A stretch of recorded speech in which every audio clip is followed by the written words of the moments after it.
Patna railway സ്റ്റേഷനിലാണ് ആദ്യ സ്ഫോടനമുണ്ടായത്. കക്കൂസിൽ വെച്ച ബോംബ് പൊട്ടിത്തെറിച്ച് പരിക്കേറ്റ ഒരാൾ പിന്നീട് മരിച്ചു. ബോംബ് സ്ഥാപിച്ചയാൾ തന്നെയാണ് മരിച്ചതെന്നാണ് വിവരം. ഇവിടെ നിന്ന് ഒരു ബോംബ് കണ്ടെത്തി നിർവീര്യമാക്കി.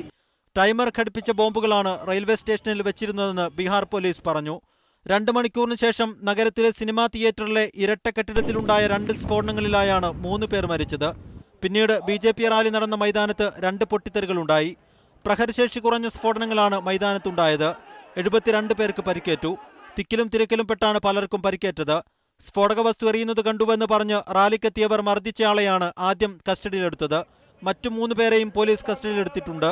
ഒരാളുടെ അറസ്റ്റ് രേഖപ്പെടുത്തി.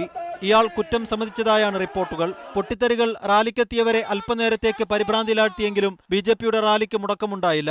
സംഭവത്തെ തുടർന്ന് ബീഹാർ മുഖ്യമന്ത്രി നിതീഷ് കുമാർ ഉന്നത പോലീസ് ഉദ്യോഗസ്ഥരുടെ യോഗം വിളിച്ചു. സംഭവസ്ഥലത്ത് NIA സംഘം പരിശോധന നടത്തുന്നതായി കേന്ദ്ര ആഭ്യന്തരമന്ത്രി സുശീൽ കുമാർ ഷിൻഡെ അറിയിച്ചു. नेशनल इन्वेस्टिगेशन एजेंसी की टीम भेज दी है और नेशनल सिक्योरिटी गार्ड जो विशेषतः बॉम्ब्स के एक्सपर्ट होते हैं उनको भी मैंने स्पेशल हवाई जहाज से भेज दिया है.